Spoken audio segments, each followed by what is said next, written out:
So why don't we talk a little bit about shoulder rests, or not using a shoulder rest? I mean, if you don't use a shoulder rest, are you holding the violin with your hand?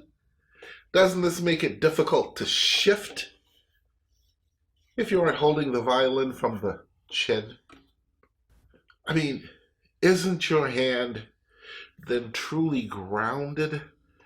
You know, your thumb, your hand to the side of the violin. And if you use a shoulder rest, doesn't this change the angle of the violin? I mean, it's great for the G string, but what about the E? Well, this brings on a story. As you see, before I started with Miss DeLay at Juilliard, I did not use a shoulder rest. Well, during my first year of study with her, she kept insisting, nagging if you wish, on me to use a shoulder rest, saying that this would help me with my shifting, help me with my ease of play. True to form, I resisted her, and after a year or so of hearing her again and again and again speak about getting a shoulder rest, finally I caved, I gave in. And I looked at Miss DeLay and I said, I can't afford one.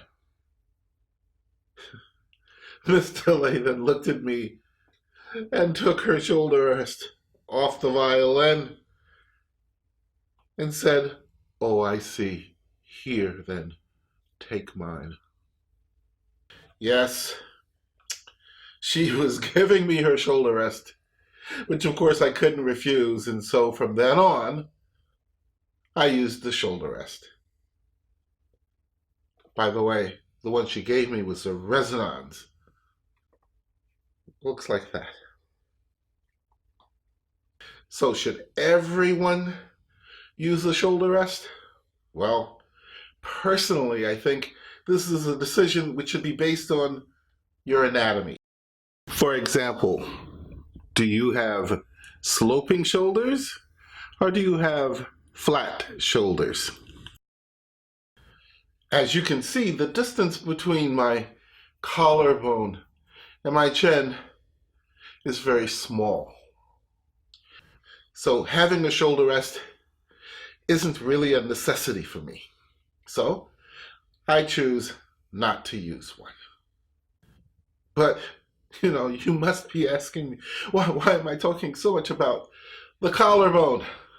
Well, I mean, it's a shoulder rest, right? So if I'm going to put the shoulder rest up, it should fit where? On my shoulder. That's what a shoulder rest does.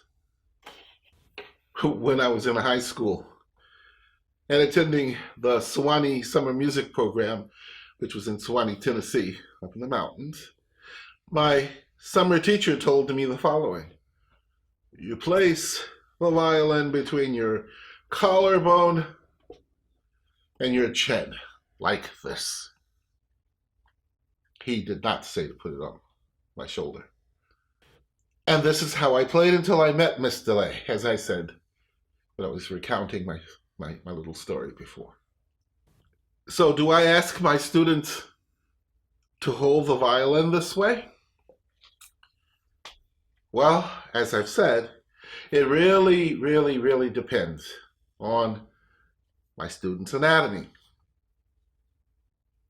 So, having been a person who's done it both ways, perhaps now would be a good time to talk about the possibilities, the good, the bad sides, or simply putting it, should you or shouldn't you use a shoulder rest?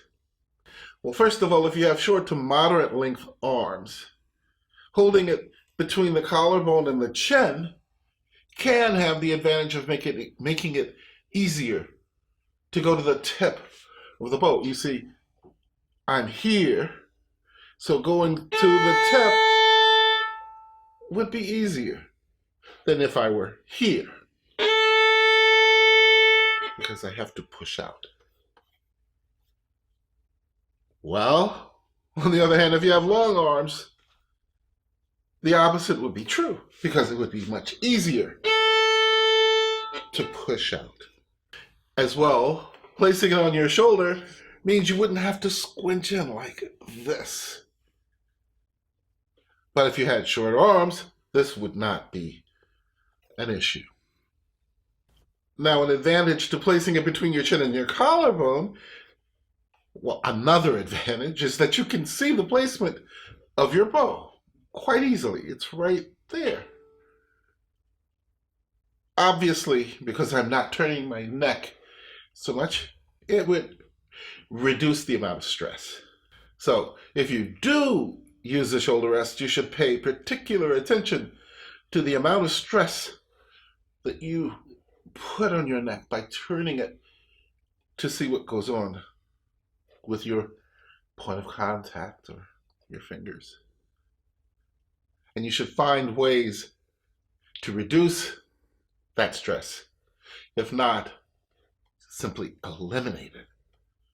Another of the advantages of not using the shoulder rest is that it keeps the violin flatter. You see, the advantage of doing this is that the distance between the G and the E string isn't that far with regard to your elbow, because if it's this way, you've got to go all the way down, and it's harder to get the same kind of weight into the string because you're at this angle. But if you're here, much easier. The distance makes a difference. One of my French students had a great idea, that being to elevate this side of the violin with the shoulder rest by putting a cloth, wrapping a cloth around the shoulder rest, which would add height to it and turn it more this way. Well, now of course you can simply buy an extension which pushes the shoulder rest higher on that side. So as you can see with these examples, so much of the decision to use or not use a shoulder rest depends on your particular anatomy. I guess in other words, there is no right or wrong way to do it. There is only a right or wrong way for you to do it, depending on your body.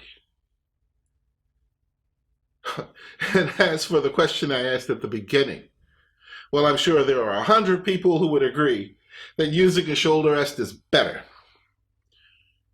I'm also sure there are 100 of people who would say the opposite, that using a shoulder rest isn't as good. So with all of that, I don't know if I've really helped in your decision making, but again, I think the most important thing to remember is to do things that work with your body, things that respect your body. My name is William Fitzpatrick, and I am the Timianka Professor of Violin at the Hall Musco Conservatory of Music, which is located on the campus of Chapman University, and am, as well, the Artistic Director of the MusiShare Young Artist Program, which is located in Costa Mesa, California.